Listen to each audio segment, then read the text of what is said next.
Selamat datang di perkuliahan Data Mining dan Data Warehouse. Pada kesempatan kali ini, pembahasan yang akan saya paparkan adalah terkait dengan teknik data mining, yaitu asosiasi. Nah, untuk 2 sesi sebelumnya, kita sudah membahas teknik data mining yang pertama, yaitu clustering atau analisis cluster, di mana data-data yang ada itu dikelompokkan berdasarkan kedekatannya antar klasternya. Nah, hari ini teknik lain dari data mining adalah asosiasi. Nah, untuk outline perkuliahannya ada 4 subpokok bahasan yang akan saya jelaskan. Yang pertama itu pengantar asosiasi, jadi nanti dipaparkan sedikit, diperkenalkan apa itu teknik asosiasi dan kemudian data jenis apa yang digali dengan menggunakan teknik ini. Kemudian aturan asosiasi dalam transaksi, nanti diperlihatkan contoh kasus untuk penerapan teknik ini itu di mana saja. Kemudian ada 2 algoritma yang umum digunakan untuk mengenerate aturan asosiasi dalam data, yaitu algoritma a priori dan algoritma FP Growth. Nah, untuk tujuan pembelajaran asosiasi ini diharapkan mahasiswa bisa menentukan frequent set item dengan menggunakan 2 algoritma dalam asosiasi ini, yaitu algoritma a priori dan FP Growth. Nah, kemudian diharapkan juga nanti mahasiswa bisa menentukan aturan asosiasi dari dataset yang ada atau suatu contoh kasus yang akan disajikan. Nah, apa itu aturan asosiasi? Jadi aturan asosiasi ini ada banyak namanya, teknik asosiasi. Ada yang menyebutnya sebagai aturan asosiasi, ada yang menyebutnya sebagai analisis afinitas, atau kalau di industri itu lebih dikenal atau familiarnya dengan market basket analysis, jadi analisis keranjang belanja.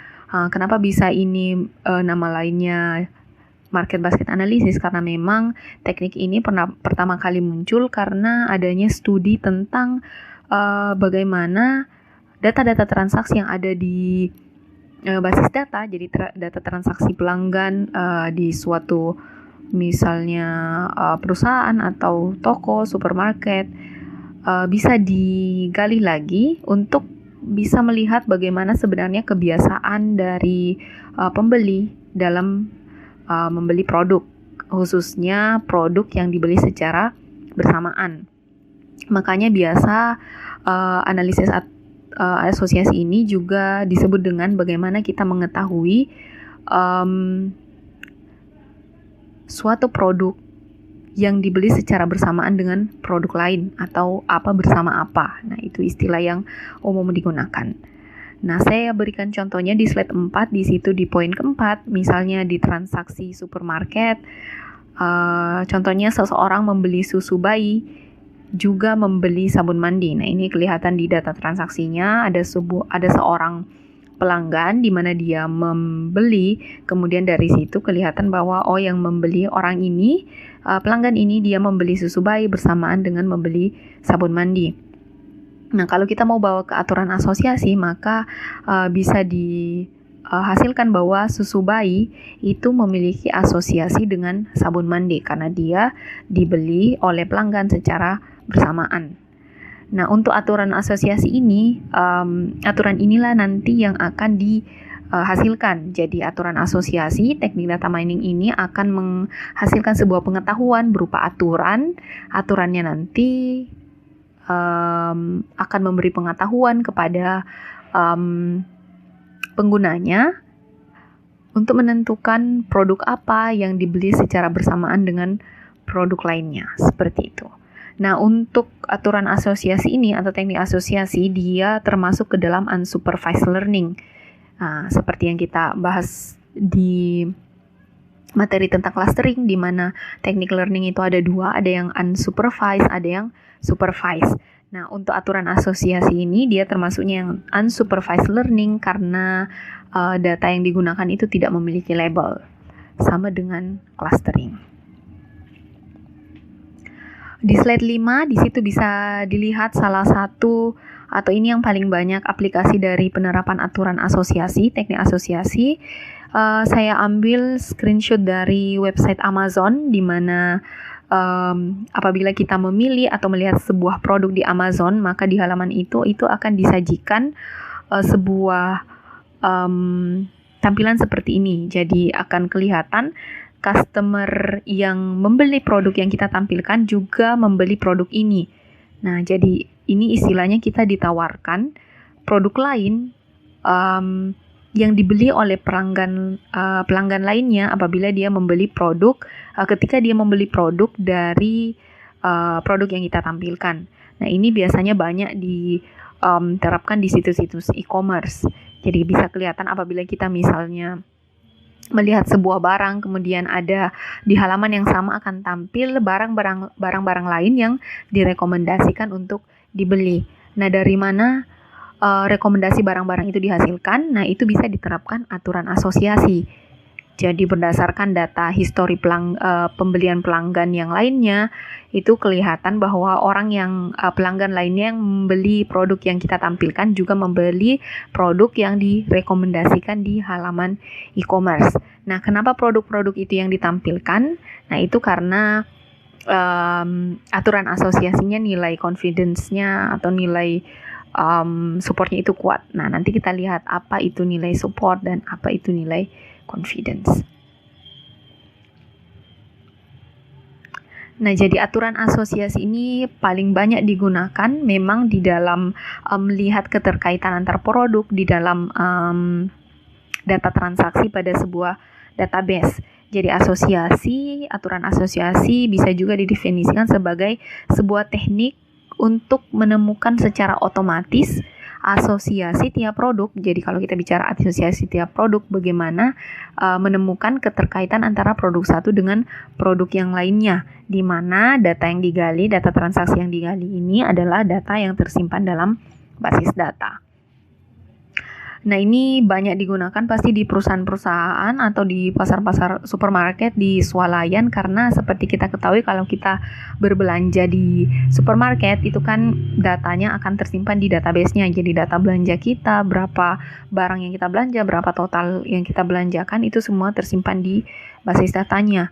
Nah, agar supaya data tersebut tidak hanya disimpan, maka bisa diterapkan teknik asosiasi. Jadi mencoba mencari pengetahuan dari data transaksi yang dipunyai oleh sebuah perusahaan. Nah, apa gunanya menggali data-data transaksi tersebut? Jadi menggali data tersebut dengan teknik asosiasi itu sangat dibutuhkan oleh seorang manajer di sebuah perusahaan. Apa saja kegunaannya? Yang pertama, membuat layout supermarket. Nah, membuat layout supermarket ini maksudnya bagaimana letak-letak barang di sebuah supermarket. Jadi barang mana yang letaknya berdekatan dengan barang yang mana. Itu bisa ditentukan letaknya berdasarkan dari aturan asosiasi yang digali dari basis data transaksi yang dipunyai. Nah, ini contoh penerapan aturan asosiasi terkait dengan layout supermarket. Ini pernah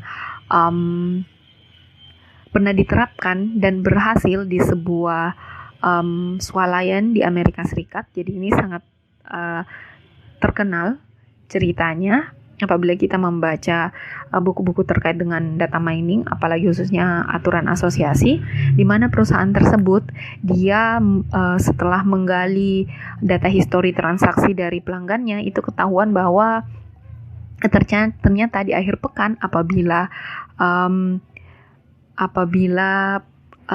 dilakukan pembelian pop-up buy, itu dilakukan pembelian juga dengan customer yang sama sebuah jenis minuman. Nah, seperti itu. Jadi sebuah jenis minuman ini itu dibeli secara bersamaan dengan pop-up buy. Nah, ini diketahuinya setelah digali data-data transaksi yang sudah ada di supermarket tersebut menggunakan aturan asosiasi. Nah, berdasarkan dari aturan tersebut, aturan asosiasi yang diperoleh bahwa pop-up buy sering dibelanja secara bersamaan dengan suatu jenis minuman, maka supermarket tersebut merubah layout supermarketnya, di mana popok bayi ini diletakkan secara berdekatan dengan letak dari minuman ini. Nah, kemudian setelah itu, setelah diletakkan, ternyata penjualan dari jenis minuman ini itu meningkat dibandingkan dengan ketika layoutnya belum diubah berdasarkan aturan asosiasi. Nah, jadi ini salah satu manfaatnya. Jadi, bagaimana manajer bisa mengambil keputusan yang lebih baik setelah mengetahui atau menggali data menggunakan teknik data mining. Nah, bisa juga digunakan untuk promosi. Nah, contohnya apa? Ya, ini promosinya misalnya ketika seseorang membeli suatu barang, kemudian sudah ketemu aturan asosiasinya, bisa melakukan promosi seperti menawarkan diskon kepada pelanggan tersebut apabila membeli suatu barang, di mana barang yang ditawarkan ini sudah diketahui bahwa memiliki asosiasi dengan barang yang dibeli sebelumnya. Nah, itu bisa untuk promosi. Bisa juga untuk segmentasi pembeli. Bisa juga untuk pembuatan katalog produk. Nah, untuk membuat katalog produk tentu saja sama dengan tadi layout supermarket, bisa diletakkan layout produknya, katalog produknya berdekatan dengan produk-produk yang sering dibelanja secara bersamaan. Nah, kemudian yang terakhir itu kebutuhan manajer melihat pola belanja pelanggan seperti apa. Nah, tentu saja kalau sudah diketahui aturan asosiasi antara barang, bisa kelihatan pola belanja dari penggunanya seperti apa. Nah, kalau ketahuan pola belanjanya, salah satunya juga bisa diterapkan tentang penerapan diskon. Nah, itu bisa misalnya diterapkan diskon khusus kepada barang-barang yang dibeli secara bersamaan. Nah, untuk menentukan barang mana yang ketika dibeli secara bersamaan itu dapat diskon, nah tentu saja dari aturan asosiasi yang dihasilkan. Kemudian bisa juga ini banyak digunakan ketika melakukan bundling produk. Nah, ini contohnya ketika biasanya kita lihat di supermarket ada sebuah produk yang apabila kita membelinya, kita dapat bonus sebuah produk lain. Nah, untuk menentukan produk yang menjadi bonus dari produk tersebut, tentu saja kita bisa mengacunya dari aturan asosiasi. Jadi, produk mana yang sering dibeli secara bersamaan, maka bisa kita jadikan sebuah bundling, jadi bisa dibelinya secara bersamaan, atau menjadikan produk tersebut sebagai bonus atau hadiah apabila membeli sebuah produk. Nah, jadi memang aturan asosiasi ini banyaknya diterapkan di data-data transaksi, khususnya transaksi misalnya di pembelian di supermarket, di toko, atau di e-commerce, dan seterusnya. Nah, kemudian ada beberapa, di sini saya perlihatkan kalau di aturan asosiasi, teknik asosiasi ini nanti bentuk informasinya atau bentuk pengetahuan yang dihasilkan itu dalam bentuk if then atau aturan jika maka. Nah, kemudian kalau di aturan jika maka itu ada istilah tentang antecedent dan konsekuen, di mana apa yang dimaksud dengan antecedent itu yang terletak setelah kata jika. Jadi jika bla bla bla, maka bla bla bla. Jadi setelah kata jika itu yang disebut dengan antecedent, kemudian setelah kata makanya maka akan disebut dengan istilah konsekuen. Nah, nanti dua istilah ini akan sering saya gunakan di pertemuan ini. Jadi saya jelaskan apa maksudnya. Di poin ketiga, slide ke-7, di situ saya berikan satu aturan untuk melihat antecedent yang mana, konsekuennya yang mana. Nah, contohnya ada aturan asosiasi yang menyatakan begini, jika seseorang membeli susu bayi, maka juga membeli sabun mandi. Nah, antecedent yang mana, konsekuen yang mana? Jadi kalau aturannya seperti itu, maka antecedentnya adalah susu bayi. Jadi jika seseorang membeli susu bayi, maka juga membeli sabun mandi. Kemudian konsekuennya mana? Konsekuennya yang sabun mandi. Kemudian apa gunanya aturan asosiasi ini? Nah, seperti yang saya jelaskan tadi, dia akan menemukan, jadi teknik asosiasi ini dia akan menemukan semua kemungkinan hubungan if then antara item. Jadi kalau di supermarket ada banyak item, nah tugasnya teknik asosiasi ini bagaimana dia menemukan kemungkinan hubungan if then antara item yang ada, kemudian akan memilih di antara hubungan if then yang sudah di-generate antara item yang mana yang memang paling memungkinkan digunakan sebagai aturan asosiasi. Jadi kalau kita lihat di supermarket itu kan itemnya ada banyak, jadi kita bisa menemukan banyak, bisa mengenerate banyak aturan if then. Tapi kemudian aturan asosiasi ini nanti, teknik asosiasi dia akan mengenerate aturan yang paling mungkin untuk diambil atau aturan yang paling sering muncul di dalam pembelian oleh customer. Nah, itu yang akan dijadikan sebagai pengetahuan yang akan dijadikan pengetahuan yang dihasilkan oleh teknik asosiasi ini.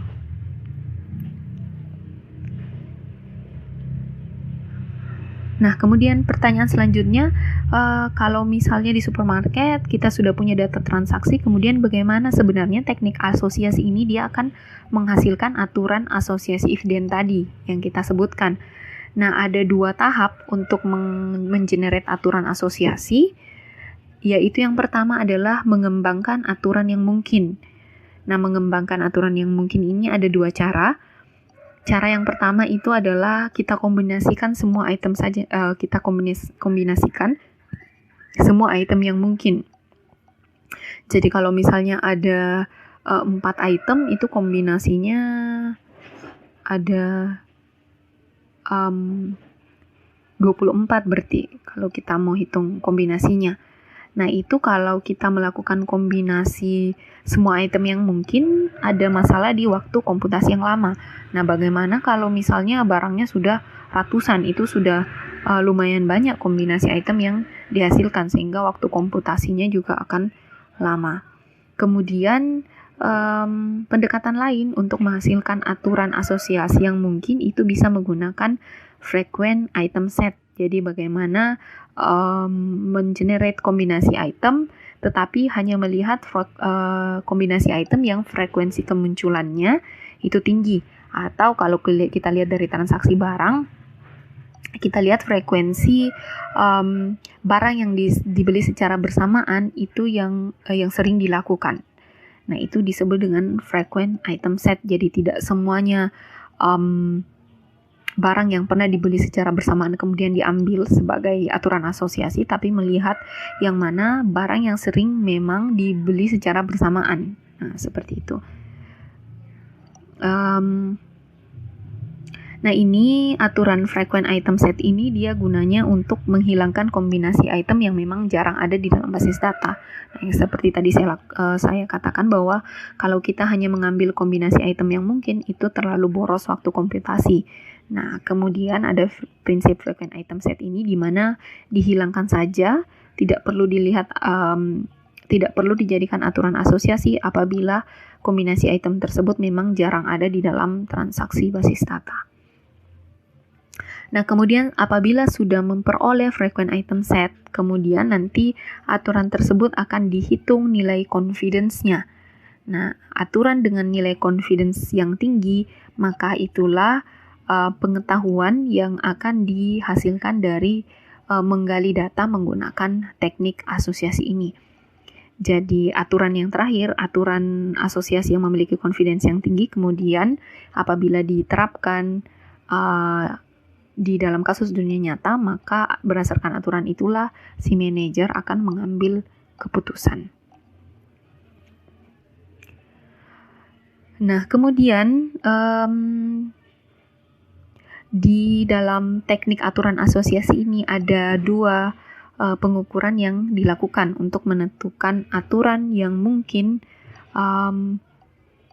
yang akan digenerate dari teknik asosiasi. Nah, pengukuran tersebut adalah support, ada yang disebut dengan support dan ada yang disebut dengan confidence. Nah, ukuran support ini apa? Jadi ukuran support ini adalah bagaimana mengukur jumlah transaksi yang mengandung item baik dalam antecedennya maupun konsekuennya. Nah, nanti kita lihat contohnya agar lebih jelas. Nah, kemudian support ini dia pengukurannya umumnya dinyatakan dalam 2 dua jenis, ada yang menyatakannya dalam ukuran persen, jadi supportnya berapa persen. Ada juga yang menyatakan support ini sebagai angka kemunculan dari itemnya, baik itu antecedent maupun sebagai konsekuen di dalam database transaksi. Nah, contohnya ukuran support ini yang seperti apa?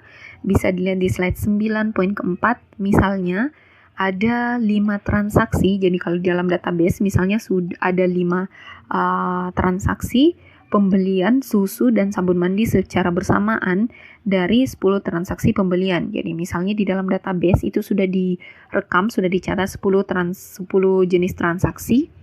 Jadi 10 transaksi yang berbeda, transaksi pembelian. Kemudian dari 10 transaksi tersebut ada 5 transaksi di mana di transaksi tersebut ada dibeli secara bersamaan susu dan sabun mandi. Nah, kalau case-nya seperti ini, maka bisa dikatakan bahwa susu dan sabun mandi ini memiliki support item sebesar 5 dibagi dengan 10. Jadi transaksinya ada 5, kemudian ada 10 jenis transaksi, maka 5/10. Atau kalau kita mau menyatakannya dalam persen, maka itu adalah 50%. Nah, seperti itu. Nah, kemudian nilai ukur yang kedua itu adalah confidence. Nah, confidence ini apa? Jadi confidence adalah rasio antara jumlah transaksi yang meliputi semua item, jadi rasionya antara jumlah transaksi yang mengandung antecedent dan konsekuen dengan jumlah transaksi yang hanya meliputi item yang ada di dalam antecedent. Nah, itu jadi confidence ini dia ada rasio antara berapa transaksi yang melibatkan antecedent dan konsekuen di dalamnya dibagi dengan jumlah transaksi yang meliputi semua item dalam antecedent.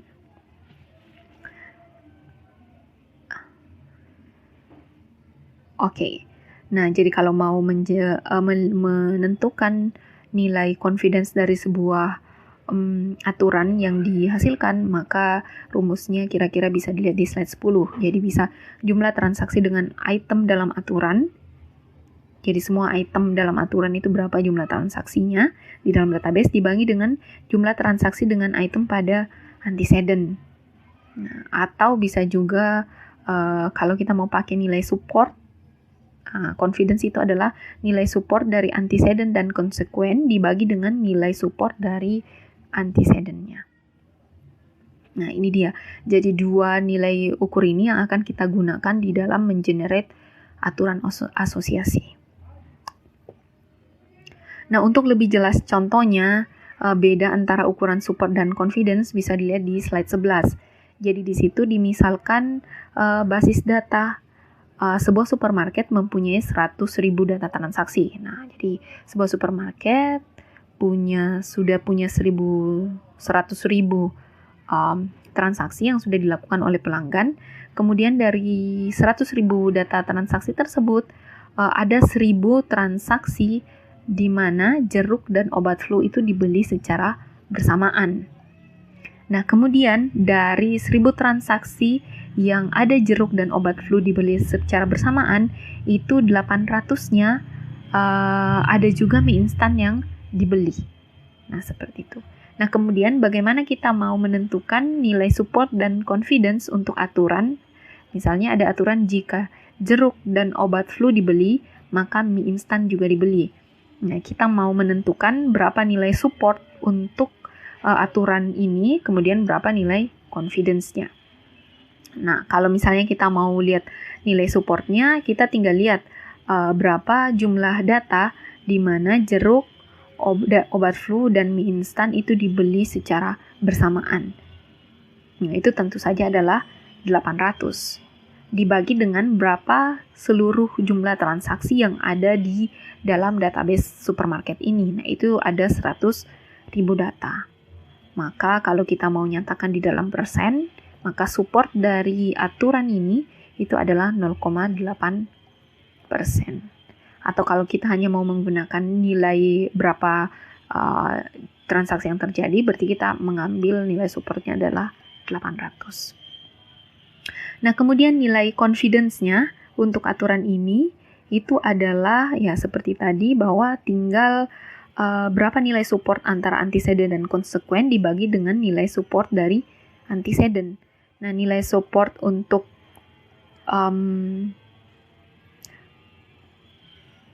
antecedent dan konsekuennya itu adalah 800. Jadi di mana jeruk, obat flu, dan mie instan muncul secara bersamaan di transaksi itu ada 800 jenis transaksi. Kemudian berapa jumlah transaksi yang jeruk dan obat flu-nya atau antecedent-nya itu dimunculkan. Nah, itu tadi ada 1000 transaksi. Maka rasionya ini 800 dibagi dengan 1000, maka dapatnya 80%.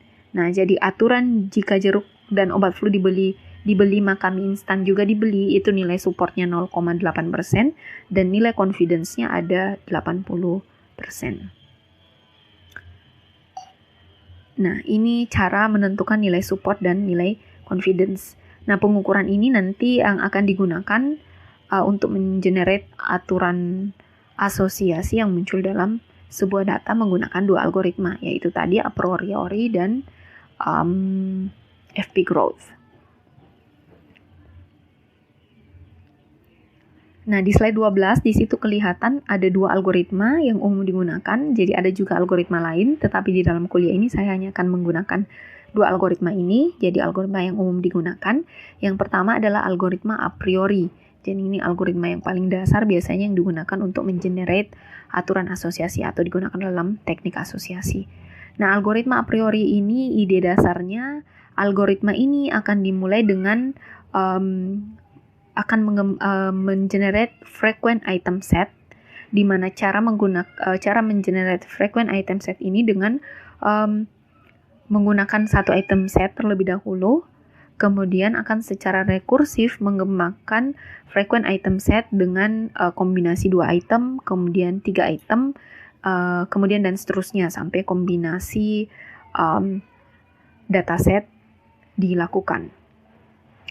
Nah, kemudian kalau algoritma FP growth itu sama-sama juga mengenerate frequent item set, tetapi nanti dia bedanya untuk mengenerate frequent item setnya, dia menawarkan cara yang lebih efisien dengan menggunakan pendekatan divide and conquer. Nah, nanti kita bisa lihat perbedaan dua algoritma ini dalam mengenerate frequent item setnya. Nah, untuk lebih melihat perbedaan dari dua algoritma tersebut dan sekaligus melihat bagaimana sebenarnya cara kerja dari teknik asosiasi ini, pada slide 13 di situ saya tampilkan sebuah contoh kasus.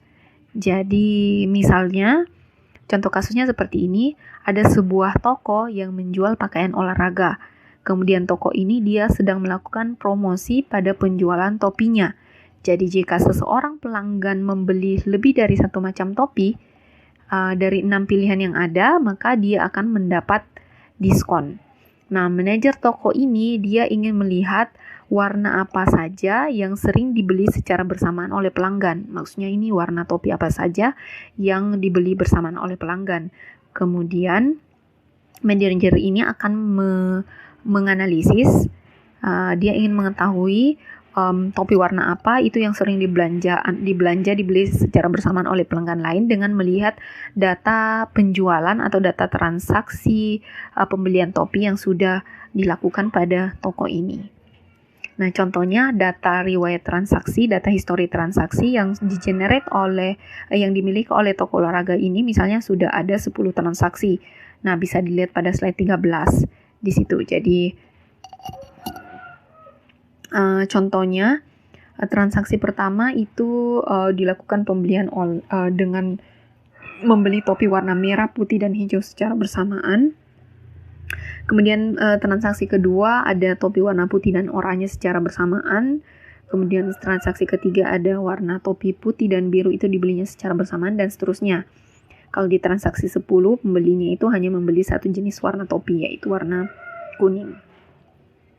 Nah, kemudian dari data yang kita punya ini kita ingin mengetahui topi warna apa yang sering dibeli secara bersamaan dengan nilai aturan asosiasinya ini yang paling mungkin dibeli secara bersamaan. Nah, kita bisa menggunakan algoritma a priori. Jadi yang pertama yang dilakukan apabila kita mau menerapkan teknik asosiasi, yaitu mengubah data transaksi menjadi matriks binary. Matriksnya seperti ini. Jadi setiap transaksi di sini bisa kita lihat bahwa fieldnya ini, jadi kolomnya diisi dengan item-item barang yang ada. Kemudian ini jumlah transaksinya tetap ada. Jadi kalau di datanya tadi ada berapa jenis warna? Ada 6 jenis warna dari topi tersebut, maka dibuat 6 kolom seperti ini. Kemudian kita akan memetakan tiap transaksinya dengan dilabeli 1 dan 0. Jadi kalau 1 itu maksudnya topi warna itu dibeli, dan kalau 0 itu topinya tidak dibeli. Jadi kalau contohnya di transaksi pertama yang dibeli itu warna merah, putih, dan hijau, maka di sini yang diberi nilai 1 itu adalah topi merah, topi putih, dan topi hijau. Nah, topi lain yang tidak dibeli warnanya itu diberi label 0 seperti ini. Jadi kalau kita lihat di transaksi 10, itu sudah kelihatan bahwa di transaksi 10 ini hanya 1 jenis topi yang dibeli, yaitu topi kuning. Nah, mengubah data transaksi ke dalam binary ini sebenarnya hanya untuk mempermudah nanti dalam melakukan pemrosesan algoritma a priori-nya, di mana nanti akan memudahkan kita menghitung nilai confidence dan support.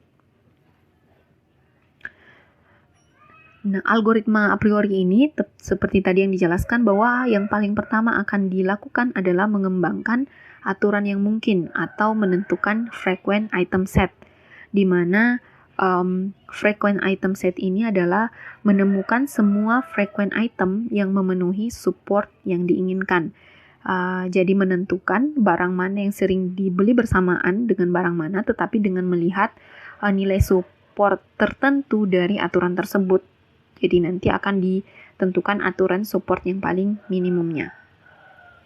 Kemudian algoritma untuk menentukan frequent item set dari a priori ini adalah seperti ini, poin 2. Jadi apabila satu item set lebih kecil dari support minimum, jadi apabila nilai support minimumnya dari sebuah item set itu lebih kecil dari support minimum yang sudah ditentukan, maka ukuran item set yang lebih besar, jadi apabila item set tersebut apabila item tersebut itu digabungkan dengan item lain, maka akan menghasilkan support minimum yang lebih kecil. Nah, itu artinya apabila ada sebuah set item yang di mana di dalamnya setelah ditentukan itu memiliki nilai support yang kecil dari minimum, maka itu tidak perlu lagi nanti dicari nilai supportnya apabila digabungkan dengan item yang lain. Nah, untuk lebih jelasnya bisa dilihat di tabel di slide 15. Nah, jadi untuk algoritma a priori ini pertama ditentukan adalah set item, di mana set itemnya ini hanya memiliki 1 item saja. Jadi kalau di item ini kan kita adalah warna topinya. Tadi warna ada 6 jenis. Nah, jadi setiap 6 jenis warna itu kita hitung supportnya. Jadi tadi supportnya tinggal dihitung berapa kali item tersebut muncul dibagi dengan jumlah transaksi. Nah, contohnya merah itu adalah 5, supportnya adalah 5/10. Jadi bagaimana caranya kita tahu? Nah, kita lihat saja di data transaksi. Merah berapa kali muncul di data transaksi yang kita punya. Nah, tinggal dilihat di sini ada 1, 2 ada di transaksi 1, transaksi 4, transaksi 5, transaksi 8, dan transaksi 9. Jadi ada 5 transaksi. Jadi nilai supportnya adalah 5 per jumlah transaksi yang dimiliki adalah 10. Kemudian untuk putih itu adalah 8/10. Kenapa bisa? Ya, kita bisa lihat putih itu ada muncul di transaksi 1, 2, 3, 4, 6, 7, 8, 9. Jadi ada 8 transaksi, makanya nilai supportnya 8/10. Nah, dan seterusnya sampai semua set item dengan 1 item itu ditentukan supportnya. Nah, setelah itu kita melakukan kombinasi. Jadi tadi seperti dikatakan aturan a priori ini dia akan secara rekursif, kemudian menentukan supportnya untuk set item 2 item, 3 item, dan seterusnya. Nah, setelah satu item ini ditentukan, kita menentukan lagi set item untuk 2 item. Jadi kita mengkombinasikan antara item yang ada.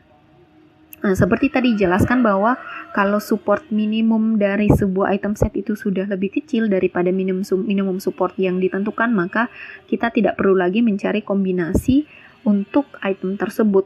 Nah, bisa dilihat di sini bahwa misalnya kita menentukan minimum supportnya adalah 2/10 atau 20%. Nah, untuk item set dengan support yang lebih kecil dari minimum support itu, minimum support yang sudah ditentukan itu kita tidak perlu mengkombinasikannya lagi dengan item lainnya. Jadi ini kita abaikan nanti ketika dicari kombinasi item. Nah, sekarang kita punya set item, tinggal merah, putih, biru, orange, dan hijau. Nah, itu kemudian dicari kombinasinya, jadi merah dengan putih, merah dengan biru, merah dengan orange, dan merah dengan hijau. Merah dengan kuning tidak perlu, karena tadi apabila dia supportnya sudah rendah, maka apabila dikombinasikan pasti nilai supportnya itu akan lebih rendah lagi, jadi tidak perlu dikombinasikan. Jadi setelah dikombinasikan nanti akan dapatnya seperti pada tabel yang kedua ini. Jadi kombinasinya ada merah putih, merah biru, merah orange, merah hijau, putih biru, putih orange, putih hijau. Nah, kemudian dicari lagi nilai supportnya. Nah, contohnya merah putih. Nah, kita bisa lihat untuk menentukan nilai supportnya, kita lihat di data transaksi. Merah putih itu berapa kali muncul di data transaksi.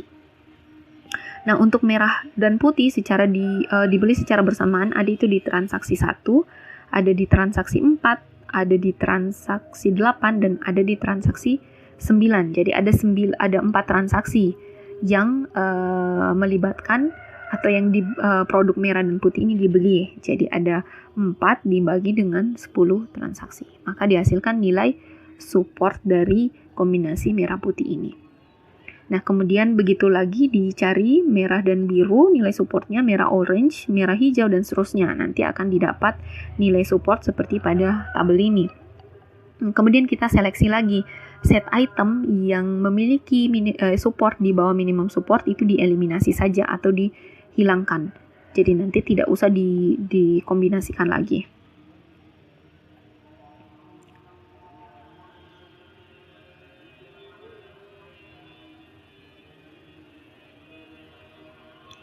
Nah, seperti ini. Jadi dihilangkan. Nah, kita cari lagi kombinasi untuk 3 item.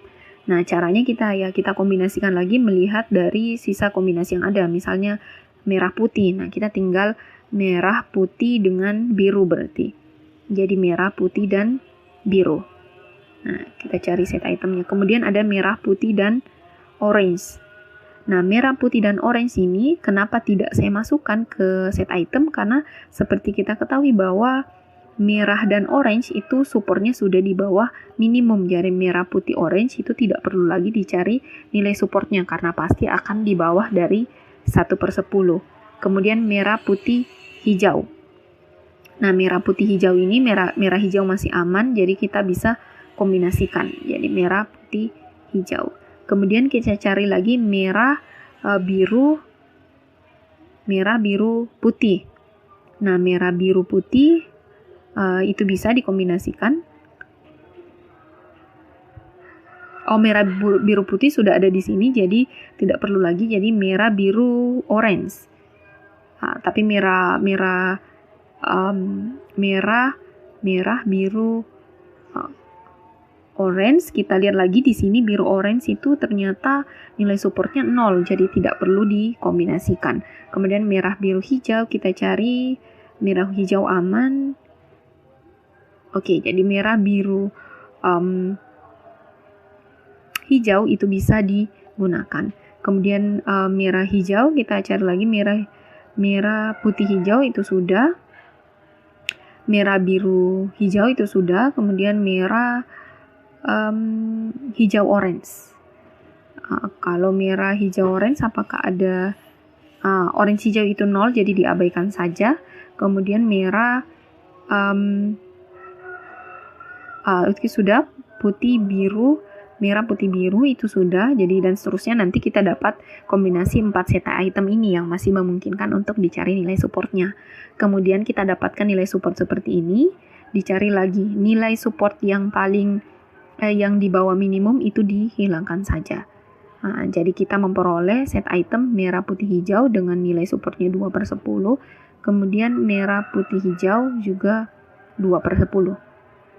Nah, ini kita bisa sebenarnya melanjutkan lagi jadi merah, misalnya merah, putih, biru, orange, tapi itu sudah tidak ada lagi karena kalau merah, putih, biru, orange seperti tadi kita ketahui bahwa kalau putih orange itu, kalau biru orange itu sudah tidak memenuhi dan seterusnya. Jadi kalau kita lihat lagi kombinasinya nanti kombinasi yang masih memungkinkan di atas atau minimal sama dengan minimum support sudah hanya sampai di 3 kombinasi item ini.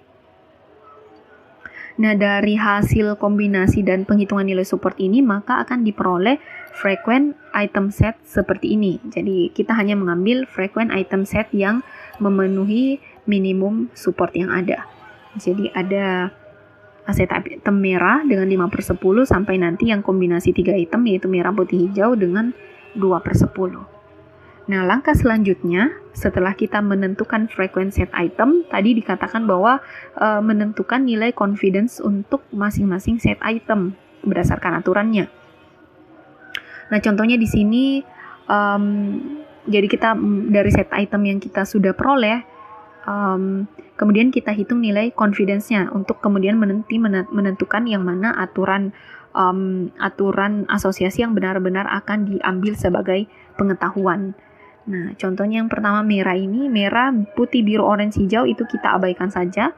Kenapa bisa? Karena memang ya kita tidak bisa memperoleh aturan dari situ karena hanya ada satu item. Nah, kita ambil yang pertama yaitu merah dan putih. Kemudian kita kembangkan di situ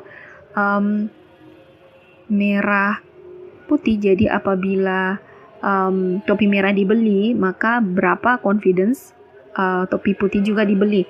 Nah, jadi dari set item ini kita bisa menghasilkan 2 aturan, yaitu jika merah maka putih atau jika putih maka merah. Maka kemudian kita hitung nilai confidence-nya. Ya, kita tinggal hitung berapa supportnya untuk merah dan putih secara bersamaan. Kita bisa lihat di sini itu adalah 4/10.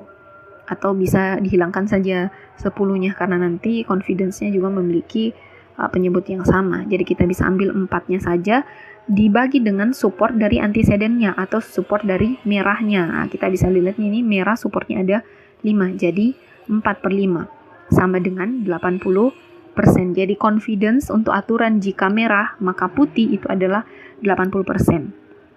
Kemudian kita hitung lagi untuk jika putih dibeli maka merah juga dibeli. Ya, tinggal dilihat putih dan merah secara bersamaan dibeli itu ada 4 supportnya, merah putih itu sama saja, putih merah, merah putih 4. Kemudian dibagi dengan support dari antecedennya yaitu support dari putih. Putih itu adalah 8, jadi 48, maka confidence untuk jika beli putih maka beli juga merah hanya 50%. Jadi dan seterusnya. Jadi untuk semua set item ini itu akan dihitung nilai confidence-nya. Kemudian kita harus menentukan syarat minimum untuk confidence yang akan kita ambil. Jadi misalnya di sini syarat confidence yang kita ambil minimum adalah yang 80%. Nah, jadi setelah dihitung seperti ini semua confidence-nya, di sini di slide 18 saya perlihatkan semua nilai confidence yang dihitung berdasarkan dari frequent item set yang diperoleh seperti ini. Nah, kemudian untuk merah, putih, hijau di situ juga ada kombinasinya. Maka aturan yang memenuhi standar confidence 80% hanya ada 8 aturan, yaitu jika merah dibeli, putih juga dibeli, jika hijau dibeli, maka merah juga dibeli, ada juga jika merah dan hijau dibeli, maka topi putih juga dibeli. Nah, jadi berdasarkan algoritma a priori ini, maka aturan yang di-generate atau aturan yang dihasilkan, aturan asosiasi yang dihasilkan dari dataset yang kita peroleh itu ada 8 aturan. Nah, dari sini mungkin si manajernya bisa memberikan diskon. Jadi, contohnya dari aturan ini ketahuan bahwa orang yang membeli topi hijau sering membeli juga topi putih. Jadi bisa mungkin keputusan dari manajer memberikan diskon apabila pembeli membeli topi hijau dan putih secara bersamaan. Nah, misalnya begitu. Jadi pemanfaatan pengetahuannya sampai ke situ. Atau misalnya topinya dibundling. Jadi yang membeli topi hijau dan putih secara bersamaan atau yang membeli topi hijau itu akan dapat gratis topi yang putih. Nah, ini bisa meningkatkan misalnya pembelian topi yang berwarna hijau. Atau misalnya kalau penjualan topi oranye itu agak rendah, nah misalnya dilakukan promosi seperti yang membeli topi oranye itu akan mendapatkan juga topi putih. Nah, seperti itu. Jadi bisa pengetahuannya diterapkan sampai di situ. Nah, kemudian, itu tadi kalau menggunakan algoritma a priori. Nah, bagaimana kalau menggunakan algoritma FP Growth? Nah, pada dasarnya algoritma ini sama-sama akan menggunakan ukuran confidence dan support untuk menghasilkan asosiasinya. Tetapi yang agak berbeda adalah bagaimana menghasilkan frequent item setnya. Jadi kalau tadi di algoritma a priori mengenerate frequent item setnya dengan melihat kombinasi, kemudian menghitung support dan seterusnya. Nah, untuk algoritma FP Growth ini, dia menghasilkan frequent item setnya dengan membuat sebuah yang disebut dengan FP3.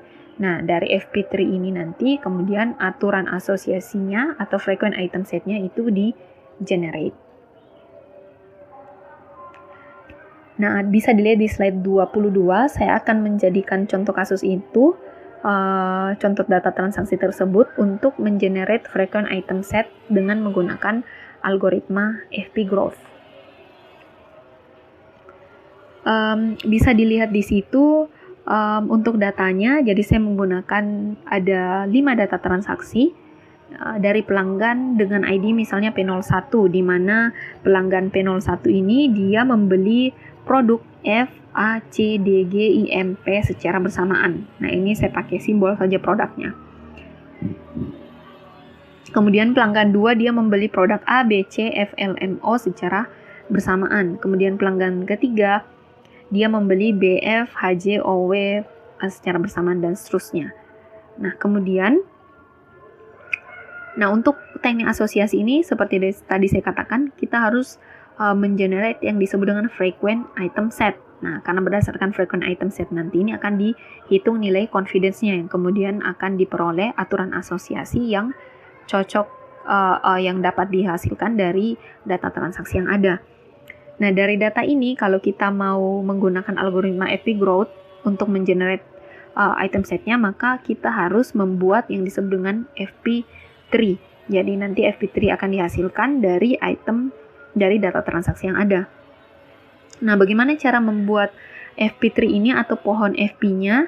Yang pertama adalah hitung frekuensi tiap item dari data transaksi dan urutkan secara descending.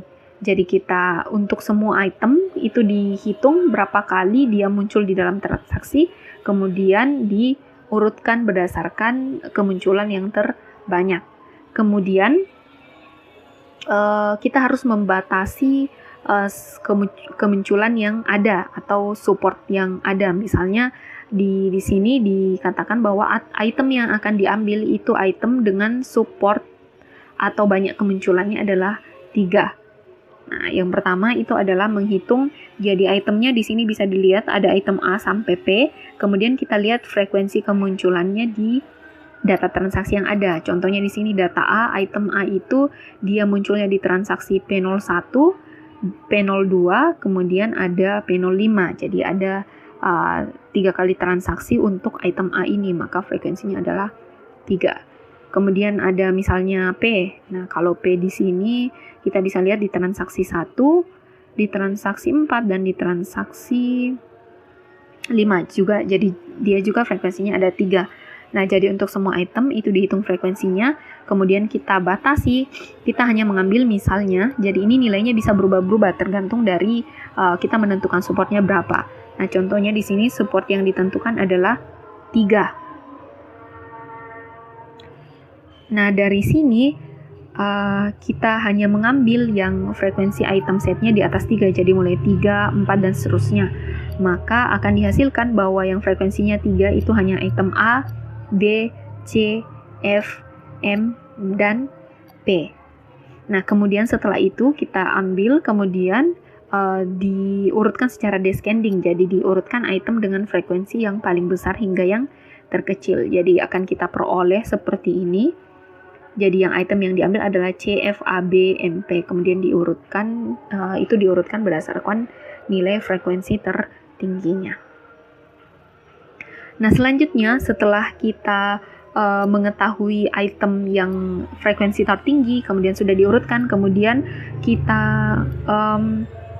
buat seperti ini. Jadi urutkan item setiap transaksi berdasarkan frekuensinya. Nah, jadi kita urutkan lagi seperti tadi, ada data transaksinya. Contohnya yang P01, item yang dibeli adalah FA, CD, GI, MP. Nah, produk-produk ini kemudian kita urutkan berdasarkan dari frekuensi item tersebut dibeli.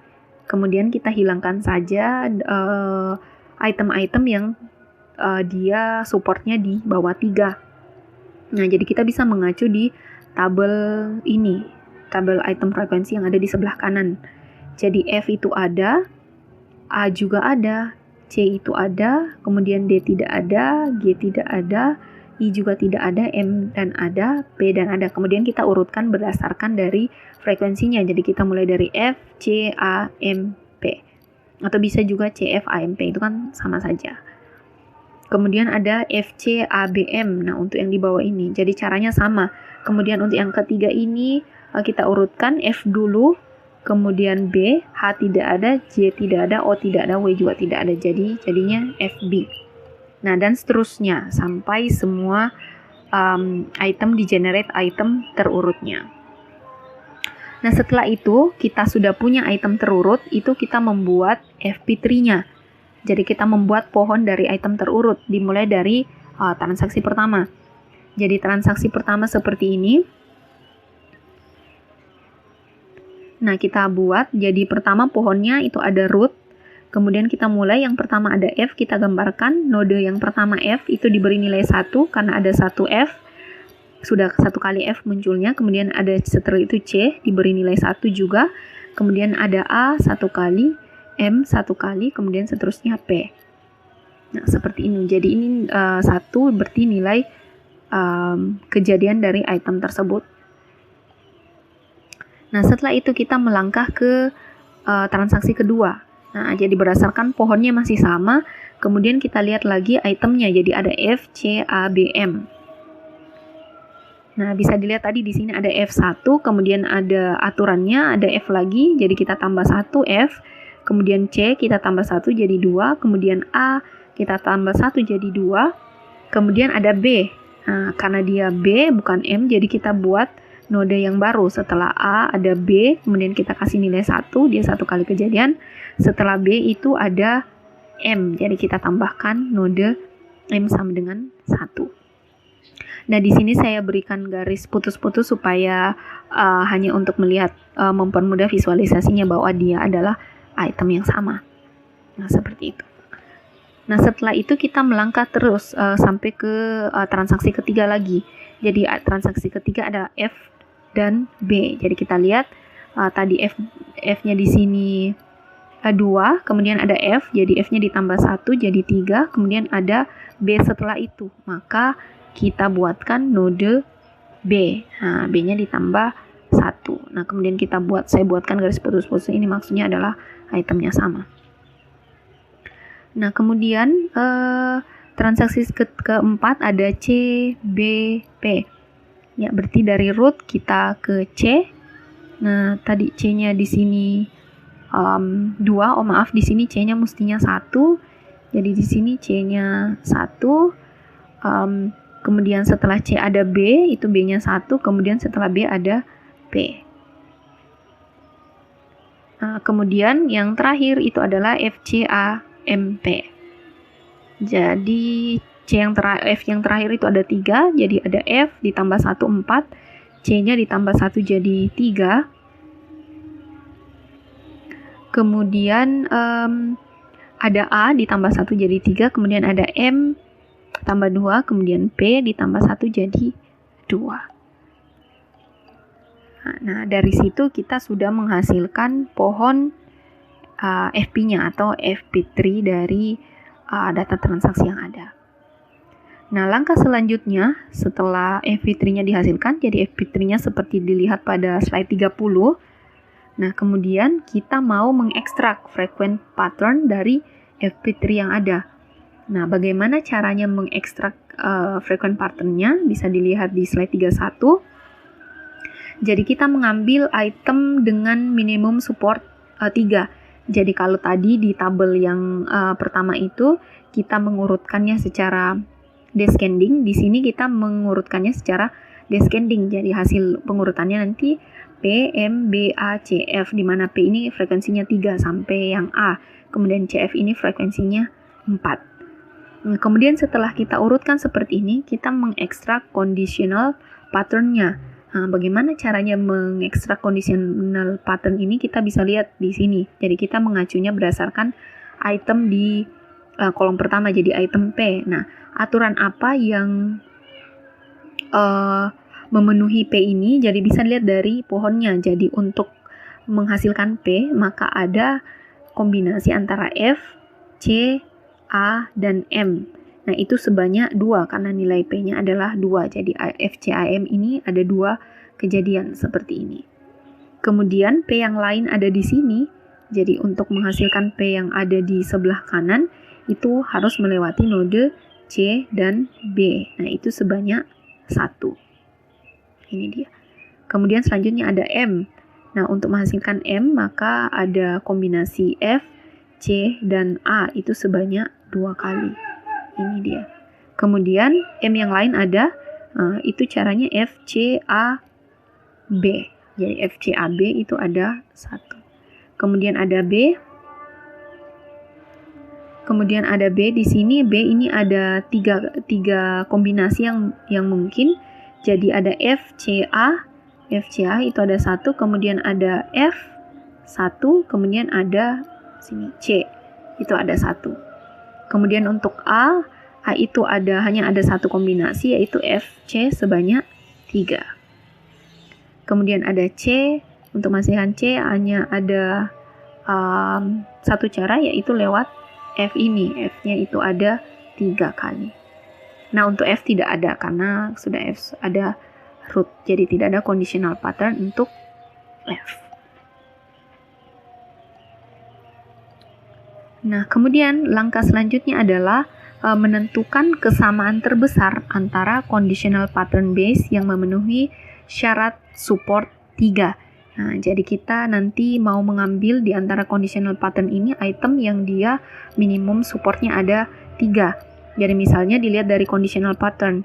Dari conditional pattern ada FC, AM itu 2 kali kejadian, 2 kali frekuensi, kemudian CB 1. Nah, dari sini yang itemnya itu kejadiannya minimum 3. Itu yang mana? Nah, kalau F kan dia cuma 2. Kalau C itu dia 3 karena di sini 2 kali, kemudian di sebelah sini ada 1 kali, jadi dia 3. Nah, kemudian untuk item A ini kita bisa lihat bahwa nilai supportnya hanya ada 2. Kemudian untuk M nilai supportnya juga hanya ada 2. Nah, jadi yang memenuhi support minimum untuk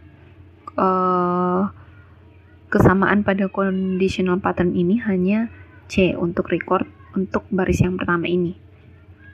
Nah, untuk conditional pattern yang kedua kita lihat lagi. Kalau untuk F kita lihat yang dia kombinasinya paling besar. Jadi misalnya kalau FCA, ya di sini FCA itu ada 2, kemudian di sini juga ada FCA.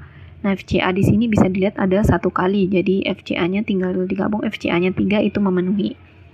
Nah, kalau kombinasinya sudah ada seperti ini, itu kita tidak perlu pisahkan F3, C3, kemudian A3. Nah, itu tidak perlu. Kalau misalnya memang ada kombinasi yang lebih banyak dengan nilai support yang bisa memenuhi minimum support minimum, jadi itu yang diambil sebagai conditional FP3 ini. Nah, kemudian untuk FCA, F dan C ini, untuk conditional pattern yang ketiga ini, itu tidak ada yang memenuhi conditional FP3. Dimana kalau kita lihat di sini FCA itu hanya ada satu, F di sini C1, C1. Kalau kita mau ambil per itemnya, misalnya F itu hanya 2, jadi F di sini 1 ditambah sini 1, 2. Kemudian kalau kita mau ambil C saja, jadi dia kalau C hanya ada 2 juga, tidak memenuhi minimum support. Kalau kita ambil A cuman ada 1. Jadi untuk conditional pattern yang ini itu tidak memiliki conditional FP3. Kemudian untuk FC, karena hanya ada FC dan itu 3, jadi conditional patternnya juga jadi conditional FP3-nya. Begitu pula dengan F yang 3 ini. Maka dia conditional FP3-nya juga F3. Nah, setelah kita menghasilkan conditional FP3 dengan yang memenuhi minimum support yaitu 3, kemudian kita menentukan yang disebut dengan frequent pattern. Nah, frequent pattern ini yang nantinya menjadi minimum frequent yang seperti dihasilkan pada minimum item set frequent yang seperti dihasilkan pada algoritma a priori. Nah, bagaimana menghasilkan frequent pattern ini? Maka dengan cara mengkombinasikan antara item dengan minimum support 3 yang ada di sini, yang saya kasih kotak merah, dengan conditional FP3. Nah, yang saya berikan kotak biru. Ini bisa dilihat di slide 33. Nah, jadi tinggal kombinasikan saja. Jadi di sini kita kombinasikan C dengan P. Jadi CP kemudian frekuensinya 3. Kemudian untuk baris kedua yang FCA dengan M itu bisa banyak kombinasi yang terjadi. Jadi bisa FM, itu frekuensinya sama 3, FM, kemudian CM, kemudian ada AM 3, kemudian kita kombinasikan lagi 2 di conditional FP3 dengan M, jadi FCM, kemudian ada FAM, kemudian ada CAM, kemudian bisa juga kita kombinasikan semuanya jadi secara langsung FCA dan M. Nah, dari kombinasi ini kita dapat 7 item set yang mungkin. Jadi seperti ini. Nah, kemudian di baris ketiga itu tidak ada, jadi tidak ada kombinasi frequent pattern. Kemudian di baris keempat itu ada bisa FA, bisa CA, kemudian ada FCA kombinasinya. Kemudian di baris kelima itu ada FC. Nah, jadi kita punya frequent pattern itu ada 1, 2, 3, 4, 5, 6, 7, 8, 9, 10, 11, 12. Jadi kita punya 12 frequent item set yang mungkin. Nah, seperti ini. Jadi kalau sudah dapat frequent patternnya, itu kemudian cara untuk nanti menentukan aturan asosiasi mana yang akan dihasilkan dari algoritma ini, itu sama caranya dengan menentukan aturan asosiasi pada algoritma a priori dengan cara menghitung nilai confidence dari semua item set yang ada atau frequent pattern yang ada kalau di algoritma FP growth. Maka caranya sama dengan menghitung confidence yang dilakukan pada algoritma a priori. Misalnya di sini saya ambil contohnya frequent pattern untuk CP. Jadi kita hitung lagi, kita hitung saja seperti ini nilai confidence-nya jika item C dibeli, maka berapa confidence dari item P juga dibeli. Nah, sama caranya tinggal dilihat CP ini frekuensi CP dilakukan di data transaksi itu ada 3. Jadi kita ambil saja di sini frekuensinya 3. Kemudian berapa frekuensi C? Nah, frekuensi C kalau di sini dilihat lagi datanya itu ada 4 kali dalam transaksi. Jadi nilai confidence-nya adalah 75%. Nah, kemudian kalau P dibeli, C juga dibeli, kita lihat PC itu atau CP secara bersamaan itu ada di 3 transaksi, kemudian dibagi dengan berapa kali P muncul di dalam transaksi, itu ada 3 kali, bisa dilihat lagi di datanya. Nah, itu confidence-nya kalau ini adalah 100. Nah, misalnya saya ambil frequent pattern yang lain, misalnya yang CAM. Nah, itu ada 5 kombinasi aturan yang mungkin. Jadi, jika C, maka AM. Jika produk A, maka dibeli CM. Jika produk M, maka dibeli CA. Jika produk CA dibeli, maka dibeli produk M, dan seterusnya.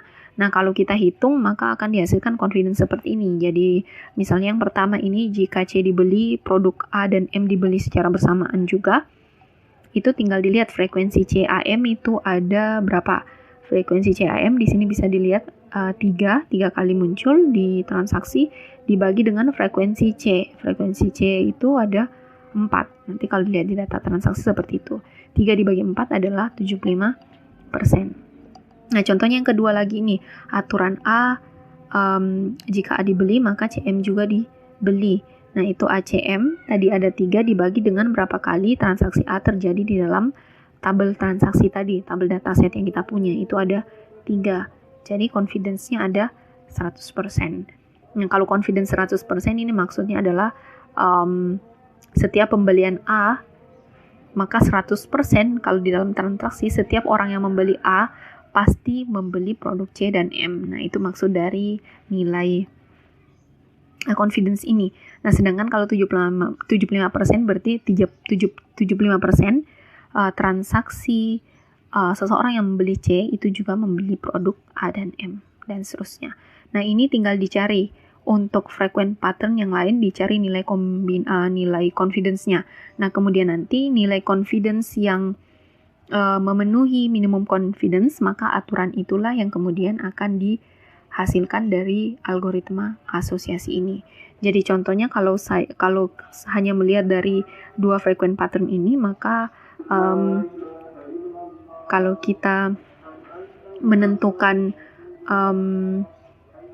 aturan yang mungkin yang diambil, aturan asosiasi yang diambil, maka misalnya kita tentukan confidence-nya yang di atas 80%, maka aturan asosiasi yang mungkin itu ada yang ini, yang jika P maka C, kemudian ada aturan jika A maka CM, jika M maka CA, dan seterusnya.